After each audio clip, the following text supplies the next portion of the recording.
Hello everyone, তোমাদের সবাইকে সুন্দর ফুলের শুভেচ্ছা জানাই। তোমাদের জীবন ফুলের মতন স্নিগ্ধ ও সুন্দর হয়ে উঠুক। তো আগের দিন নার্সারি থেকে কয়েকটা ফুল গাছ কিনে নিয়ে এসেছিলাম, সেগুলি প্রতিস্থাপনের ভিডিও তোমাদের সাথে শেয়ার করে নিচ্ছি। আসলে প্রতিস্থাপন পরের দিনই করে নিয়েছিলাম, কিন্তু যেহেতু ভিডিওটা এডিট করা হয়নি আর ভয়েস দেওয়া হয়নি, সেজন্য আজকে ভয়েস দিয়ে তোমাদের সাথে শেয়ার করে নিচ্ছি। তোমরা সাথে থেকো, পুরো ভিডিওটা অবশ্যই দেখো, ভালো লাগবে তোমাদের। তো মাটিগুলো দেখো, আমি প্রথমে মাটি খুঁড়ে নিচ্ছিলাম গাছ বসানোর জন্য। তো মাটিগুলো দেখো ইটের টুকরো ভর্তি। আগে এখানে অনেকটা পরিমাণে ইট রাখা ছিল, সেই জন্য ইটের টুকরোগুলো মাটির তলায়, মানে তার উপরে মাটি চাপা দিয়ে গাছগুলো বসানো হয়েছে, সেই জন্য তলায় প্রচুর পরিমাণে ইটের টুকরো। তো ভাবছি কয়েক ঝুড়ি তোলা মাটি দেবো গাছের জন্য, তো সময় করে উঠতে পারছি না, তাহলে গাছগুলো আরও ভালো হবে। যেহেতু আমি মাটিতেই বসাই, সেজন্য কিন্তু আলাদা করে মাটিতে কম্পোস্ট বা কোকোপিট কিছুই মিশাইনি। এখন বসিয়ে দেবো, পরে গাছের খাবার দেবো।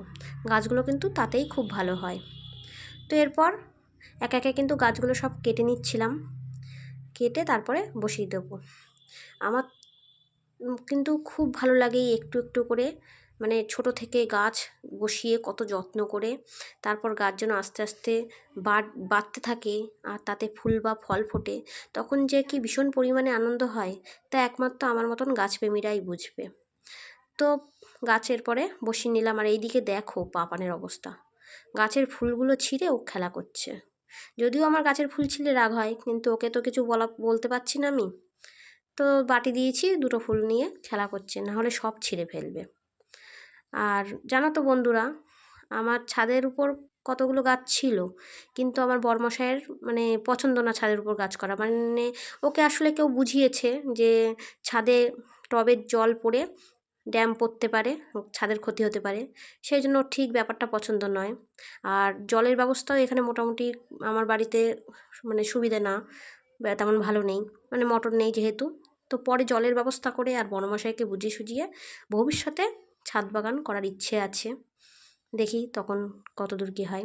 তো মেয়েও বলল, মানে মানু বলল যে ও একটা গাছ বসাবে, সেই জন্য ও গাছটা বসিয়ে দিল, বললো মা এই জায়গাটায় বসাও, এখানটায় খুব ভালো হবে। তাই এই পয়েন্টসেটিয়া গাছটা কিন্তু এখানেই বসালাম। এই গাছটা কিন্তু কোনো ফুল হবে না, এই পাতাই এর সৌন্দর্য। বড় হয়ে যখন লাল পাতায় পুরো গাছটা ফুল ভরে থাকবে, তখন খুব সুন্দর লাগবে। তো দেখো আমি এরপর গাছগুলোই জল দিয়ে নিলাম একটা বোতলে, পেরেক দিয়ে ফুটো করে। এতেই আমি জল দিই না, বালতিতে করেই জল দিই, মগে করে। এতে স্প্রেগুলো করি, কারণ স্প্রের বোতল আনলে বেশি দিন টেকে না, সেই জন্য এই সিস্টেম করা।